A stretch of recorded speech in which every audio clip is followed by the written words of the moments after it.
पहले सीन में हम देखते हैं एक आदमी हेक्टर को, जिसका गेटअप और हरकतें दोनों मिस्टर बीन जैसी थी।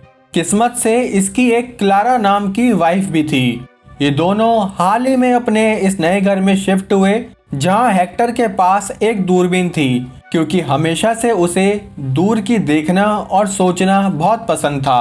थोड़ी देर बाद इनके घर का फोन रिंग हुआ, लेकिन दूसरी तरफ से किसी ने कोई जवाब नहीं दिया और ये बात इन्हें काफी अजीब लगी, क्योंकि ये नंबर तो उन्होंने किसी को भी दिया ही नहीं था। फिर यह कॉल कैसे आई? लेकिन इस बात को नजरअंदाज करते हुए क्लारा हेक्टर को कोने में ले गई। अब बस ज्यादा नहीं। कोने से ये दोनों गार्डन में आए, जहां हेक्टर दूर की देख रहा था। तभी जंगल की लकड़ियों के बीच उसे एक लड़की दिखी।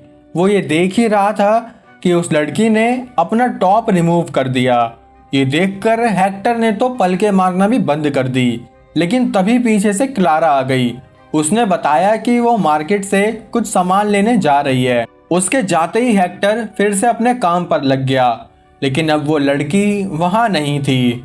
फिर उसने पूरी शिद्दत से अपनी जगह बदली और देखा कि उस लड़की की जीन्स वहां पड़ी हुई है। हेक्टर खड़ा हुआ और अच्छे से सब देखने जंगल में चला गया।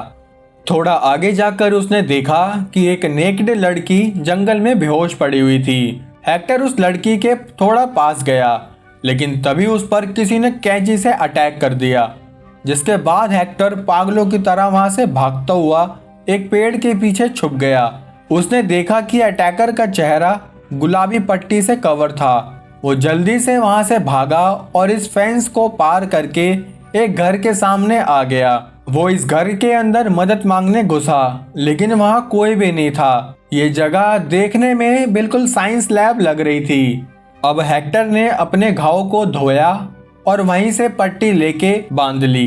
वो वहां किसी को देखने लगा कि तभी ये बाबा आदम के जमाने का फोन रिंग हुआ। उसने फोन उठाया तो दूसरी तरफ एक आदमी था। हेक्टर ने उस आदमी को सब कुछ कह सुनाया, जिसके बाद उस आदमी ने कहा कि मैं एक सेफ लोकेशन पर हूँ और यहाँ हर जगह कैमरे लगे हुए हैं, इसलिए मैं तुम्हें गाइड करता रहूँगा और तुम मेरी सेफ लोकेशन पर आ जाना। उसकी बात मानकर हेक्टर वहां से निकला और जल्दी से उस दूसरे आदमी तक पहुंचने लगा। गिरते पड़ते वो उस दूसरे आदमी के पास पहुंचा, जिसका नाम है लोवन। लोवन ने उससे कहा कि तुम इस मशीन में छुप जाओ। पहले तो हेक्टर ने मना कर दिया, लेकिन जब उसने देखा कि वो बैंडेज वाला आदमी लैब के बाहर आ गया है, वो डरते हुए मशीन में घुस गया और लोवन ने वो मशीन बंद कर दी। मशीन के अंदर हेक्टर बेहोश हो गया और जब उसकी आंख खुली तो सुबह हो चुकी थी। हेक्टर को देखकर लोवन शॉक में था कि मशीन में से ये कौन आदमी निकला है। वहीं हेक्टर को लग रहा था कि जैसे वो पूरी रात मशीन में बंद था और अब सुबह उठा है। लोवन ने हेक्टर से पूछा, तुम कौन हो? हेक्टर बोला, अरे भाई, कल रात तुमने ही तो मुझे मशीन में बंद किया था। फिर हेक्टर ने अपनी दूरबीन से अपने घर की तरफ देखा तो दोस्तों वहां तो पहले से एक और हेक्टर था। ये देखकर उसने दूरबीन तो ऐसे उतारी जैसे मंगलसूत्र उतार रहा हो। फिर लोवन ने भी देखा और उसकी भी हालत टाइट हो गई। लोवन समझ गया और हेक्टर को बताने लगा कि तुम टाइम में पीछे आ चुके हो, लेकिन चिंता मत करो। आज रात जब घर वाला हेक्टर यहाँ आएगा तो मैं उसको टाइम मशीन से पास्ट में भेज दूंगा और फिर सब कुछ सही हो जाएगा। लेकिन हमारी तरह हेक्टर को भी कुछ समझ नहीं आ रहा था, इसलिए उसने अपने घर पर फोन किया। और दोस्तों याद है ना कि कल उन्हें एक फोन आया था, मतलब वही सब कुछ रिपीट होगा। वही कोने में जाना, गार्डन, जंगल, सब कुछ। दोस्तों अब से हम बोलेंगे हेक्टर 1 जो घर में है और हेक्टर 2 जो पास्ट में आ चुका है। अब हेक्टर 2 ने सोचा कि अगर वो हेक्टर 1 को मार दे तो फिर तो सब बढ़िया हो जाएगा। इसलिए उसने उस साइंटिस्ट की कार ली और वहां से भाग निकला। रास्ते में उसे वही जंगल वाली लड़की दिखाई दी, जिसे हम अब से बोलेंगे लाना। लाना को देखकर उसने कार रोकी और कुछ सोचने लगा कि तभी पीछे से आ रहे एक ट्रक ने उसकी कार ठोक दी और हेक्टर 2 का एक्सीडेंट हो गया। उसके सर से काफी ब्लड आ रहा था, इसलिए उसने अपने हाथ वाली बैंडेज को खोलकर अपने चेहरे पर बांध ली।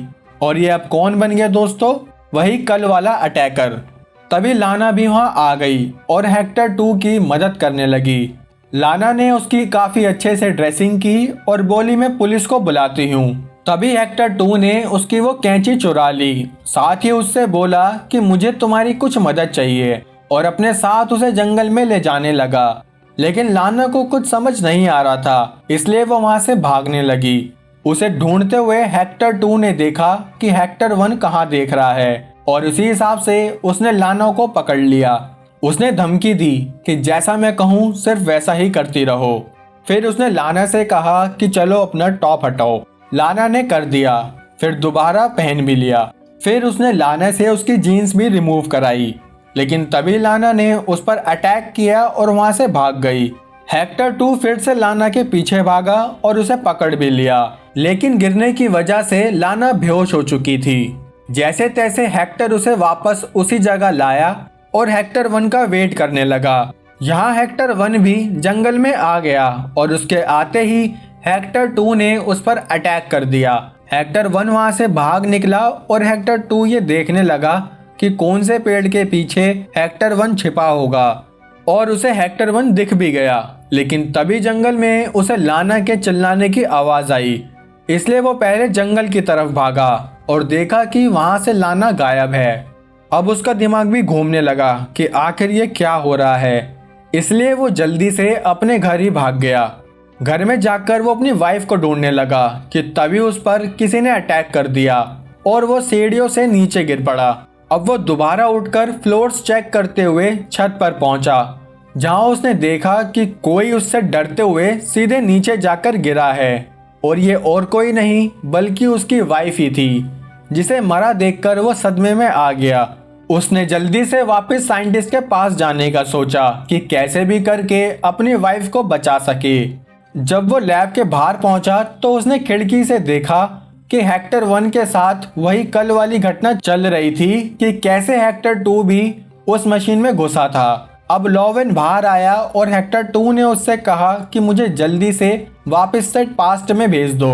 लोवेन मना करते हुए उसे बच्चों की तरह फुसलाने लगा कि मशीन अब नहीं चल रही, लेकिन हेक्टर 2 को सब पता था।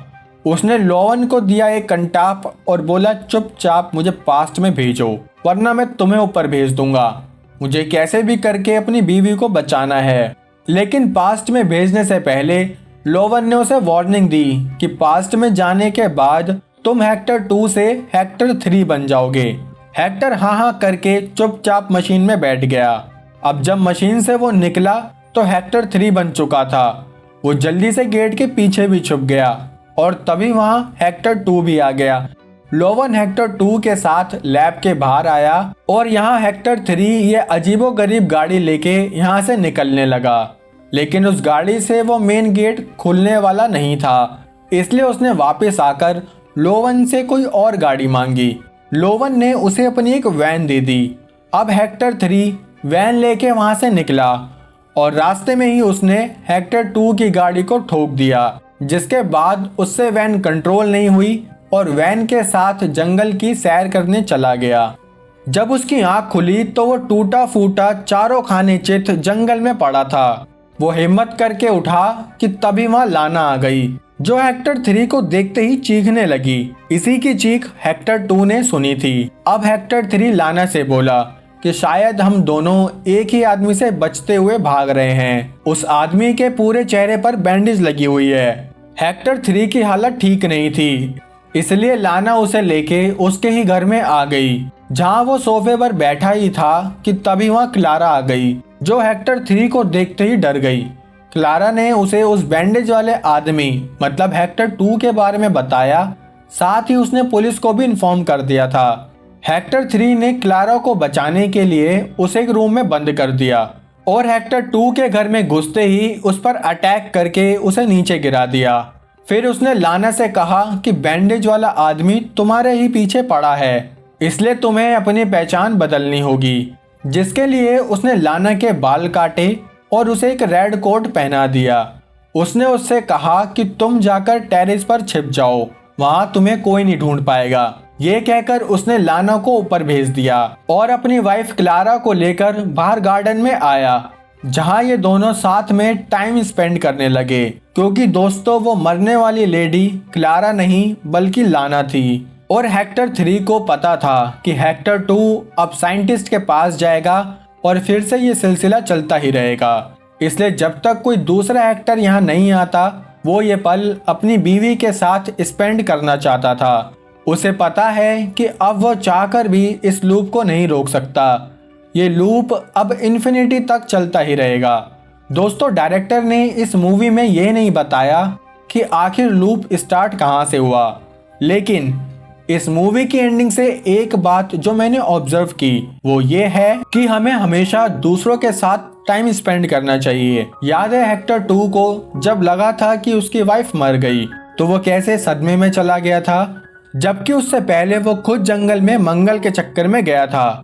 तो आज ही अपनी फैमिली फ्रेंड्स के साथ क्वालिटी टाइम स्पेंड करिए। और कहानी आपको कैसी लगी लाइक कमेंट करके जरूर बताना। बाकी अगर मेरे लिए कोई सजेशन हो तो वो भी बेझिझक कमेंट कर सकते हो। तो चलो मिलते हैं हमारी अगली वीडियो में, तब तक के लिए जय हिंद।